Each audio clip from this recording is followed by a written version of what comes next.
Very good morning, very good afternoon, very good evening और जय श्री कृष्णा आप सभी को। आज हम लोग हमारे बायोलॉजी के फर्स्ट चैप्टर के फर्स्ट लेक्चर में आप लोगों का स्वागत करते हैं। मुझे पता है कि आप लोग मुझे बहुत दिनों के बाद देख रहे हैं, क्योंकि हमने लास्ट केमिस्ट्री का जो फर्स्ट चैप्टर कंप्लीट किया था, उसके बाद हम लोग आज वापस 1 तारीख को यानी लगभग 5 दिन हो गए अब वीडियो बना रहे हैं बायोलॉजी का। तो मैं आपसे माफी चाहूंगा क्योंकि 2-4 दिन मुझे कुछ काम था, इसलिए हम लोग थोड़े बिजी हो गए, 2-3 दिन में घूमने चले गए इसीलिए। बट अब हम लोग कंसिस्टेंटली अपनी पढ़ाई को वापस से स्टार्ट करेंगे, है ना। आज लास्ट के जो लेक्चर था, लास्ट लेक्चर के अंदर हम लोगों ने हमारे केमिस्ट्री का जो फर्स्ट चैप्टर सॉल्यूशन था उसको कंप्लीट किया। आज हम हमारे बायोलॉजी के first chapter sexual reproduction in flowering plant lecture number 1 को शूट करने वाले हैं। और आई होप जैसे आपको वो सारे वीडियोस पसंद आए, वैसे आपको ये बायोलॉजी के लेक्चर्स भी बहुत ज्यादा पसंद आएंगे, है ना। और मैं गारंटी दे रहा हूँ आपको बहुत अच्छे से समझ में भी आएगा और बहुत अच्छे से आप लोगों को पसंद भी आएंगे, और आगे से आगे आप लोग इसे शेयर भी जरूर करना। चलिए, तो आज जो हम चैप्टर पढ़ने वाले हैं उसका नाम है sexual reproduction in flowering plant, है ना। अब भाई सेक्सुअल रिप्रोडक्शन क्या होता है, फ्लावरिंग प्लांट्स क्या होते हैं, पहले इन चीजों को समझ लेते हैं, ठीक है। तो मैं आपका पीसीबी एजुकेटर अभिनव लक्ष्कार आप लोगों का स्वागत करता हूं आपके अपने इस यूट्यूब प्लेटफॉर्म पे, और स्टार्ट करते हैं। सबसे पहले समझने का प्रयास करते हैं कि भाई सेक्सुअल रिप्रोडक्शन होता क्या है, ठीक है। तो देखिए, आप लोगों ने रिप्रोडक्शन के बारे में पढ़ा होगा। रिप्रोडक्शन बेसिकली एक ऐसी प्रोसेस है जिसके अंदर जो आप कह सकते हो पेरेंट्स है या कोई ऑर्गेनिज्म है, वो अपने ही जैसे ऑफ स्प्रिंग्स को क्या करता है, प्रोड्यूस करता है। उस प्रोसेस को तो हम रिप्रोडक्शन बोलते हैं। मतलब एक ऐसी प्रक्रिया जिसमें कोई भी जीव जंतु अपने जैसे दिखने वाले जीव का क्या करता है, निर्माण करता है या उत्पादन करता है, उसे हम कहते हैं रिप्रोडक्शन। उस प्रक्रिया को हम रिप्रोडक्शन कहते हैं। तो क्या एक रिप्रोडक्शन एसेंशियल प्रोसेस है क्या? नहीं, this is not an essential process, ठीक है ना। ये जरूरी नहीं, आप करना चाहो रिप्रोडक्शन तो भी कर सकते हो, नहीं करना चाहो तो भी जरूरी नहीं। बट प्लांट्स में तो ये अपने आप होती है ना। इनको कोई करवाता नहीं है प्लांट्स में अपने आप होती है ना। फिर हम बात करते हैं कि जो रिप्रोडक्शन होता है वो 2 तरीके का हमने पढ़ा हुआ है। एक तो होता है सेक्सुअल रिप्रोडक्शन और एक होता है asexual reproduction. Asexual mode of reproduction के अंदर सिंगल पेरेंट नीडेड होता है। मतलब सिंगल पेरेंट ही क्या कर सकता है, अपने जैसे ऑफस्प्रिंग को प्रोड्यूस कर सकता है। बट सेक्सुअल रिप्रोडक्शन में हमें 2 पेरेंट्स की जरूरत होती है, एक मेल एक फीमेल, जिससे एक मेल गैमेट आएगा एक फीमेल गैमेट आएगा, दोनों के फ्यूजन से जाइगोट बनेगा। और देन आगे से आगे वो जाइगोट एम्ब्रियो में, एम्ब्रियो से ब्लास्टूला, सॉरी एम्ब्रियो से मोरूला, ब्लास्टूला, है ना। इस तरीके से 9 मंथ के बाद बेबी बनता है। तो वैसे ही हमारे ये जो प्लांट्स होते हैं, इनमें भी male gamete, female gamete, male reproductive part, female reproductive part, है ना।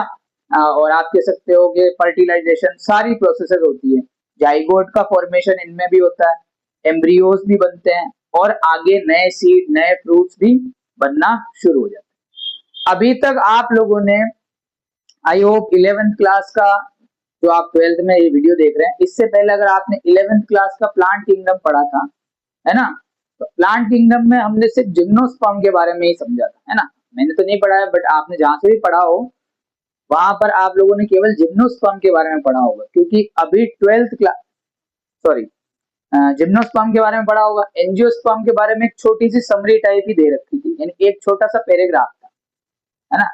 क्योंकि उसके बाद में आप लोगों ने भाई morphology in flowering plant, anatomy in flowering plant भी पढ़ा होगा। तो वो सारा का सारा पार्ट एंजियोस्पर्म का था। आज हम देखेंगे कि एंजियोस्पर्म जो प्लांट्स होते हैं उनके अंदर रिप्रोडक्शन कैसे होता है। हमें पता है कि भाई जिम्नोस्पर्म और एंजियोस्पर्म दोनों प्लांट कैटेगरीज ऐसी होती है जो फ्लावर बियर करती है। तो दोनों में डिफरेंस क्या है, और दोनों में सीड का प्रोडक्शन भी होता है। बट जो मेन एक आप कह सकते हो कैरेक्टरिस्टिक डिफरेंस है, वो ये है कि भाई जिम्नोस्पर्म का जो सीड होता है वो नेकेड होता है। मींस जिम्नोस्पर्म में फ्रूट्स जो होते हैं उनका फॉर्मेशन नहीं होता, और कुछ जिम्नोस्पर्म्स तो ऐसे होते हैं जिनके फ्रूट्स ही नहीं होते, सॉरी जिनके सीड्स भी नहीं होते। है ना, उनको आप डायरेक्ट वेजिटेटिव प्रोपोगेशन के थ्रू आप क्या कर सकते हो, उगा सकते हो। जैसे आप लोगों ने देखा हो मेरीगोल्ड, मेरीगोल्ड एक फ्लावर है ना, गेंदे का फूल। उस फूल को तोड़ करके आप लोग स्प्रेड कर दो, तो उतने में एक नया प्लांट क्या होगा, जर्मिनेट हो जाएगा, है ना। तो इस तरीके से कुछ जिम्नोस्पर्म ऐसे होते हैं जिनके सीड्स भी नहीं होते, बट फिर भी हम उनको उगा सकते हैं। लेकिन एंजियोस्पर्म जितने भी होते हैं उनका अपना फ्लावर होगा और सीड भी होगा, और सीड के साथ साथ में फ्रूट भी होगी। फ्रूट जो है वो आउटर कवरिंग होगी सीड की। आई बात समझ में? तो आई होप आप लोग सेक्सुअल रिप्रोडक्शन तो समझ गए होंगे। फ्लावरिंग प्लांट का मतलब ऐसे प्लांट्स, ऐसे पादप जो क्या करते हैं, जिनके ऊपर क्या लगते हैं, फूल लगते हैं। अब ये फूल लगना भी जरूरी है, क्योंकि हम लोग बचपन से यही पढ़ते आ रहे हैं कि जो फूल होते हैं वो रिप्रोडक्टिव साइट होते हैं किसी भी प्लांट की, है ना। जो फ्लावर्स होते हैं वो रिप्रोडक्टिव साइट होते हैं किसी भी प्लांट की, ये हमने पढ़ा हुआ है भाई। हमारे जैसे हम लोग ऑर्गेनिजम्स हैं, हमारे पास में अपने रिप्रोडक्टिव पार्ट है, ठीक है। वैसे प्लांट्स का जो रिप्रोडक्टिव पार्ट है वो कौन है, फ्लावर है। फ्लावर के अंदर होते हैं उसके रिप्रोडक्टिव पार्ट्स। आई बात समझ में? तो इसके अंदर अब हम लोग रिप्रोडक्शन कैसे होता है, कैसे पोलन ग्रेन्स बनते हैं, कैसे ओवल्स में एम्ब्रियो सेक बनता है, कैसे फर्टिलाइजेशन होता है, कैसे पोलिनेशन होता है, कैसे आफ्टर फर्टिलाइजेशन के बाद में फ्रूट और सीड का फॉर्मेशन होता है, ये सारी चीजें हम लोग देखने वाले हैं। चलिए, तो अब हम लोग हमारे इस लेक्चर को स्टार्ट करते हैं। सारी इंट्रोडक्टरी बातें तो आप लोगों को समझ में आ गई। अब हम लोग फर्स्ट बात करते हैं कि भाई फ्लावर्स आखिर होते क्या। तो आपकी जो एनसीईआरटी है, एनसीईआरटी में आपका जो इंट्रोडक्टरी पार्ट है, पहले उसकी बात कर लेते हैं। इंट्रोडक्टरी पार्ट ये कहता है कि हम लोग क्या अपने आप को लकी, यानी कि अपने आप को क्या समझे कि भाई हम लोग लकी हैं क्या। क्यों? क्योंकि प्लांट्स भी क्या करते हैं, सेक्सुअली रिप्रोड्यूस करते हैं, इसलिए। अब भाई इस चीज में हम लोग कैसे लकी हो सकते हैं, प्लांट्स अगर सेक्सुअल रिप्रोडक्शन करते हैं तो उसमें हम लोग कैसे लकी, हम लोग कैसे भाग्यशाली हो गए। तो हम लोग इस तरीके से भाग्यशाली हो गए कि हम लोग, क्योंकि हम लोगों ने पढ़ा हुआ है कि सेक्सुअल रिप्रोडक्शन से क्या आता है, वेरिएशंस आते हैं। मींस अगर मैं दो अलग अलग आम की ब्रीड लूं, उनका हाइब्रिडाइजेशन करवा दूं, है ना, तो मुझे एक नए आम की ब्रीड मिलेगी। मान लो जैसे चाइना जो है ना, चाइना बहुत ज्यादा आप कह सकते हो इस चीज में एडवांस्ड है। वो क्या करता है, अलग अलग प्लांट्स का हाइब्रिडाइजेशन करवा के एक नए तरीके के प्लांट, नए तरीके के फ्रूट्स, वेजिटेबल्स का फॉर्मेशन करता है। जैसे चाइना के अंदर दो तरीके के आम होते हैं। एक आम ऐसा होता है जो बहुत ज्यादा मीठा होता है, और दूसरा आम ऐसा होता है जो साइज में बहुत ज्यादा बड़ा होता है। तो मीठा और साइज में बड़ा, इन दोनों आम का अगर क्रॉस करवा दिया जाए, हाइब्रिडाइजेशन करवा दिया जाए, तो इनसे एक ऐसा आम बनेगा जो मीठा भी होगा और साइज में बड़ा भी होगा, है ना। तो वो ऑल थैंक्स टू किसकी वजह से हो रहा है, सेक्सुअल रिप्रोडक्शन की वजह से हो रहा है। आई बात समझ में? चलिए, तो हम लोगों को अपने आप को क्या मानना चाहिए, लकी, क्योंकि हम लोग क्या कर सकते हैं, सेक्सुअल रिप्रोडक्शन के थ्रू अलग अलग तरीके के फ्लावर्स बना सकते हैं, अलग अलग तरीके के सीड्स बना सकते हैं, अलग अलग तरीके के फ्रूट्स बना सकते हैं। तो हमारे बहुत काम का है सेक्सुअल रिप्रोडक्शन। आई बात समझ में? चलिए, अब आगे बढ़ते हैं। अब बात करते हैं फ्लावर्स के बारे में। तो फ्लावर्स के बारे में आपकी जो एनसीईआरटी है वो ये कहती है कि ये एक बहुत ही ज्यादा फैसिनेटिंग ऑर्गन है। फैसिनेटिंग ऑर्गन का मतलब हो गया कि ये बहुत ही ज्यादा एक आश्चर्यचकित करने वाला, एक वंडर्स यानी कि बहुत सारे रोमांचों से भरा हुआ एक क्या है, ऑर्गन है। आई बात समझ में? चलिए, कैसे है भाई रोमांचों से भरा हुआ, तो देखो, अगर एक, मैंने यहाँ पर प्लांट्स की बहुत सारी डेफिनेशंस लिखी हुई है, ठीक है। तो इन डेफिनेशंस में पहले हम लोग एक नॉर्मल पीपल और फिर बाद में एक बायोलॉजिस्ट के रूप में देखेंगे कि फ्लावर्स का एक्चुअली में काम क्या है, सच में वो कहाँ काम आते हैं, ठीक है। तो अगर मैं आपके लिए एक नॉर्मल पीपल की तरह सोचूं, या हम सब मिलकर के एक नॉर्मल पीपल की तरह सोचे कि भाई फ्लावर्स का हमारे लिए क्या यूज है, तो देखो, हम लोग फ्लावर्स का इस्तेमाल करते कहाँ है। फ्लावर्स का इस्तेमाल या तो हम किसी को गिफ्ट देने में करते हैं, भाई हमने किसी को गिफ्ट दिया, मान लो मुझे कोई गिफ्ट अच्छा मिला नहीं तो मैं उसके लिए फ्लावर्स का बुके लेकर के चला गया, है ना। गार्डनिंग करने में, है ना, साज सजावट करने में, आजकल तो शादी ब्याहों में, है ना, पहले नहीं होता था इतना, लेकिन आजकल शादी ब्याहों में फ्लावर से डेकोरेशन करते हैं, है ना। मान लो कोई सेरेमनी हुई, रिंग सेरेमनी हो गई, या मान लो आपके नए हाउस की ओपनिंग हो गई, या कोई भी ऐसी छोटी मोटी चीज, इवन जो आपके ये कह सकते हैं कि भाई श्रद्धांजलि वाले जो इवेंट्स होते हैं, है ना, जिनमें किसी महान हस्ती को श्रद्धांजलि अर्पित की जाती है, तो फूलों के द्वारा श्रद्धांजलि अर्पित की जाती है, भगवान को फूल चढ़ते हैं। तो एक नॉर्मल पीपल के लिए तो बहुत सारे यूज है किसके, फ्लावर के, है ना, या बहुत अलग अलग तरीके से एक नॉर्मल पीपल फ्लावर को देखता है अपने जीवन में। लेकिन अगर हम बायोलॉजिस्ट की बात करें, तो बायोलॉजिस्ट के लिए फ्लावर्स आर नथिंग, इतनी सारी चीजों के लिए काम में नहीं आता है फ्लावर। फ्लावर उनके लिए सिर्फ एक मॉर्फोलॉजिकल और एम्ब्रियोलॉजिकल मार्वल है। मॉर्फोलॉजिकल का मतलब हो गया कि बाहर से उसकी जो बनावट है ना, भाई वो कैसा दिख रहा है, ऐसा क्यों दिख रहा है, उसके पीछे का कारण। एम्ब्रियोलॉजी का मतलब हो गया कि भाई एम्ब्रियोस जो बनते हैं पोलन ग्रेन और फीमेल गेमेटोफाइट के और मेल गेमेटोफाइट के फ्यूजन से जो एम्ब्रियोज बनते हैं, उनका डेवलपमेंट कैसे होता है। तो ये सारी स्टडीज मींस बेसिकली बायोलॉजिस्ट जो है प्लांट को स्टडी की फॉर्म में देख रहे हैं, मतलब उसको सिर्फ स्टडी करना चाह रहे हैं और उससे उनको कोई मतलब नहीं होता। यहाँ पर पे वही सारी बातें लिखी है कि देखिए फ्लावर्स क्या होते हैं। Flowers are object of aesthetic, ornamental, social, religious and cultural values. यानी फ्लावर ऐसी वस्तु है जिनका इस्तेमाल हम एस्थेटिक आजकल बहुत चल रहा है ना, एस्थेटिक चीजें जो चलती है, वे मैं अपने कमरे को एस्थेटिक बना दूंगा, है ना, कोई ऐसे पोज करके खड़ा रहता है, अपना मुंह नहीं दिखाता है ना, पीछे से ब्लर होता है, वो सारे एस्थेटिक लुक्स के लिए भी फ्लावर बहुत ज्यादा इंपॉर्टेंट होता है। ऑर्नामेंटल का मतलब होता है साज सजावट के लिए भी हम लोग फ्लावर्स का यूज करते हैं। हम लोग अलग अलग तरीके के एवरग्रीन फ्लावर्स जो होते हैं उनको अपने कमरे में सजाते हैं, अपने गार्डन्स में लगाते हैं, है ना। सोशल का मतलब हो गया, मान लो मैं किसी से मीटिंग करने गया या मीटअप करने गया, मान लो मेरा कोई बहुत पुराना दोस्त है, ठीक है, बहुत पुराना दोस्त है, वो कहीं अमेरिका में रह रहा है, अमेरिका से वापस इंडिया आया है, तो जब मैं उससे मिलने जाऊंगा तो उसके लिए फ्लावर्स का बुके लेकर के जाऊंगा। या मान लो कहीं श्रद्धांजलि अर्पित करने जा रहा हूँ तो वहां पर भी लेकर के जाऊंगा, किसी के फ्यूनरल में जा रहा हूँ, किसी की अंतिम यात्रा में जा रहा हूँ, तो वहां पर भी फ्लावर्स का काम आता है ना। किसी को गिफ्ट दे रहे हैं, वहां पे फ्लावर्स काम आ रहे, किसी का बर्थडे है तो उसमें काम आते हैं। रिलीजियस, तो मैंने आपको बताया कि भाई चाहे किसी भी धर्म की इबादत करने वाला, यानी किसी भी धर्म के को मानने वाला व्यक्ति हो, फ्लावर्स का यूज करता ही करता है, ठीक है। फिर कल्चरल वैल्यूज भी, कल्चरल वैल्यूज का मतलब है कि सांस्कृतिक रूप पर, सांस्कृतिक पृष्ठभूमि पर भी फ्लावर्स का क्या होता है, इस्तेमाल होता है। अलग अलग संस्कृतियों में अलग अलग प्रकार के फ्लावर्स हैं। कि भाई हम लोग हिंदू संस्कृति की बात करें तो हिंदू संस्कृति में हम लोग जो है भगवान शिव को ये अपने क्या कहते हैं, पारिजात का जो फूल होता है अपने ब्लू कलर का, वो चढ़ाते हैं, और केतकी का फूल होता है वो हम नहीं चढ़ाते हैं। तो ये कल्चरल, सांस्कृतिक जो आप कह सकते हो पृष्ठभूमि पर भी फ्लावर का क्या हो रहा है, इस्तेमाल हो रहा है। It is used for conveying feelings such as love, affection, happiness and grief. यानी अगर हमें बहुत सारी अपने मन की भावनाओं को व्यक्त करना है तो उसके लिए भी हम लोग क्या करते हैं, फ्लावर्स का इस्तेमाल करते हैं, ठीक है।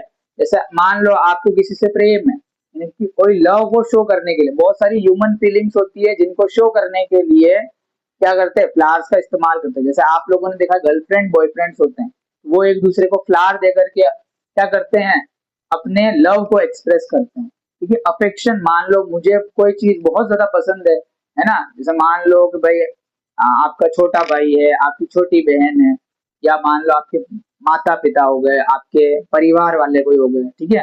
अगर आप किसी से बहुत ज्यादा अटैच्ड हो, ठीक है, और उससे मिलते हो कभी, तो उनको फ्लावर देते हो, या मान लो आप खेल खेल में लो भाई ये लो फ्लावर, इस तरीके से। तो अफेक्शन शो करने के लिए, एक आप कह सकते हो हर्ष उल्लास शो करने के लिए भी हम लोग फ्लावर का इस्तेमाल करते हैं। हैप्पीनेस यानी खुशियां, हम कहते हैं ना कि भाई जैसे आप लोगों ने गीता तो नहीं पढ़ी होगी, तो गीता जब आप पढ़ोगे ना तो आप ये देखोगे कि भाई जब हमारे जीवन में अच्छा अच्छा होने लगता है, मीन्स हमारे जीवन में अच्छाइयाँ आने लगती है, तो आप कहते हैं कि हर्ष और उल्लास के फूल खिल उठे हैं, ठीक है। तो जैसे आप लोगों ने कविताएं पढ़ी होगी, तो कविताओं के अंदर भी फूलों के ऊपर कई सारी कविताएं हैं, है ना। तो हैप्पीनेस यानी खुशियां शो करने के लिए, जैसे मान लो कोई दो कपल्स मैरिज यानी कि विवाह कर रहे हैं, तो उसमें भी वो लोग एक दूसरे को फूलों का हार पहनाते हैं। मान लो कि भाई कोई आरएस बन गया, कोई आईएएस बन गया, किसी का सिलेक्शन हो गया, मान लो कि भाई आप लोगों ने इंजीनियरिंग की और आपने 4 साल का आईआईटी में कोर्स किया, उसके बाद में आपकी बहुत अच्छी पैकेज पर क्या लग गई, एमएनसी के अंदर नौकरी लग गई, तो आपके लिए एक हैप्पीनेस जो शो करेंगे आपके माँ बाप, तो आपको फूलों का हार पहनाएंगे, है ना, आपको बुकेस देंगे, आपके ऊपर फूल बरसाएंगे। तो ये सारे हैप्पीनेस शो करने का भी क्या तरीका। ग्रीफ का मतलब होता है कि एक दुख की भावना व्यक्त करने के लिए भी हम लोग फ्लावर्स का इस्तेमाल करते हैं। तो ये सारी बातें तो हो गई किसके बेसिस पर, एक नॉर्मल व्यक्ति के, आप कह सकते हो पॉइंट ऑफ व्यू से, पीओवी से, एक नॉर्मल जो पर्सन होता है उसके पॉइंट ऑफ व्यू से फ्लावर क्या होते हैं। तो फ्लावर उसके लिए इतना काम करते हैं। अब बायोलॉजिस्ट के लिए तो फ्लावर सिर्फ इतनी सी चीज है, यानी इन 3 लाइनों में सिमट के रहेगी फ्लावर एक बायोलॉजिस्ट के लिए, जबकि हमारे लिए तो इतना काम कर रहा है।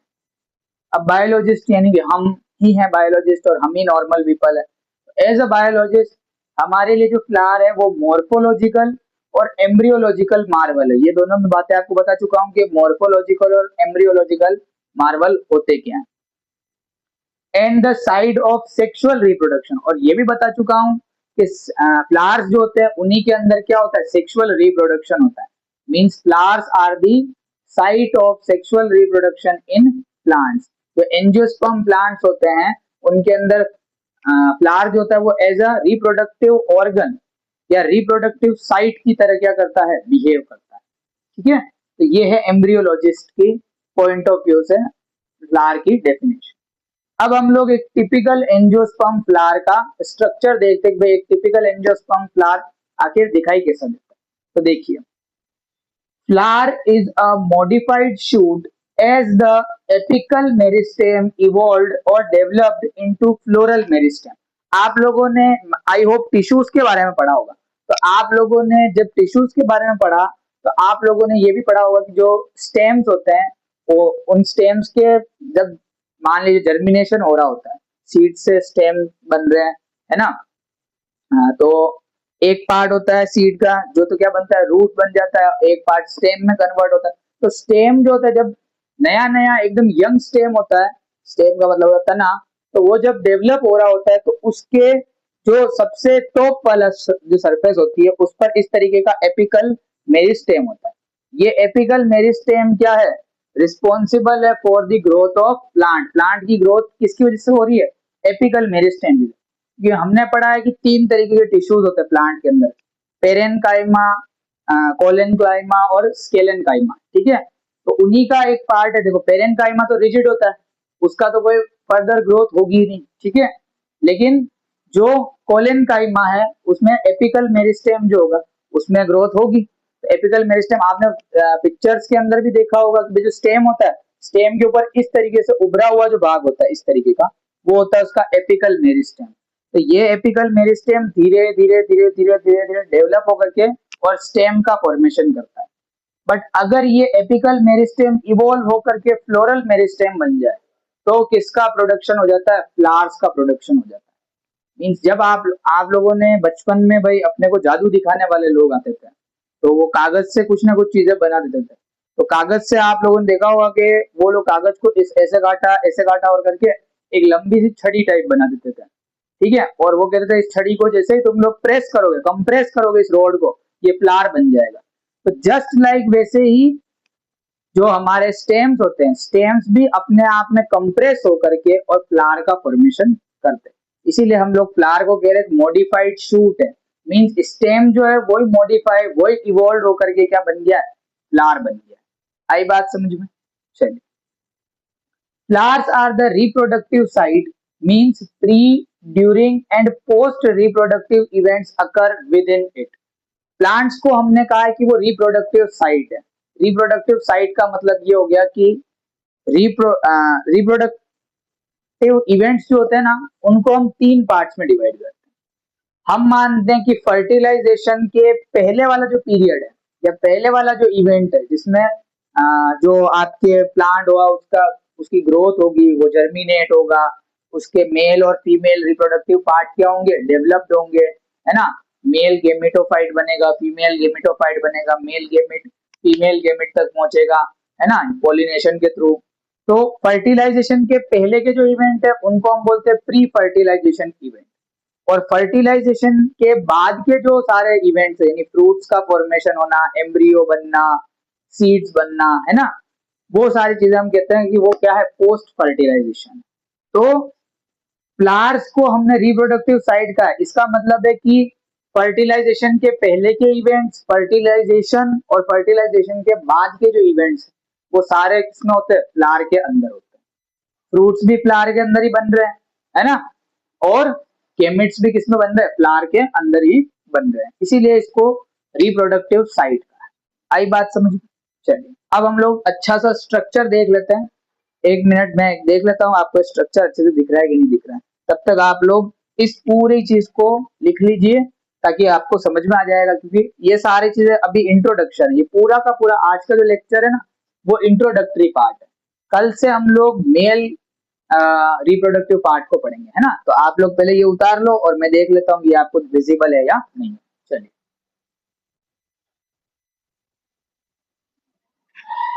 ठीक है, चलिए आपको विजिबल होगा ये। अब हम बात करते हैं आगे कि भाई एक फ्लावर जो होता है वो किन पार्ट से मिलकर के बना होता है, या फ्लावर के अंदर आखिर होते कितने पार्ट्स हैं।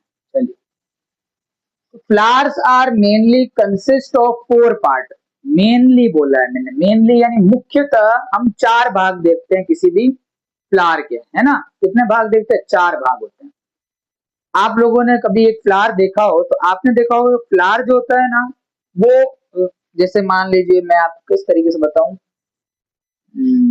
चलिए मैं एक फ्लावर लेकर के ही आता हूं, तब तक आप लोग इस डायग्राम को बनाएंगे, ठीक है।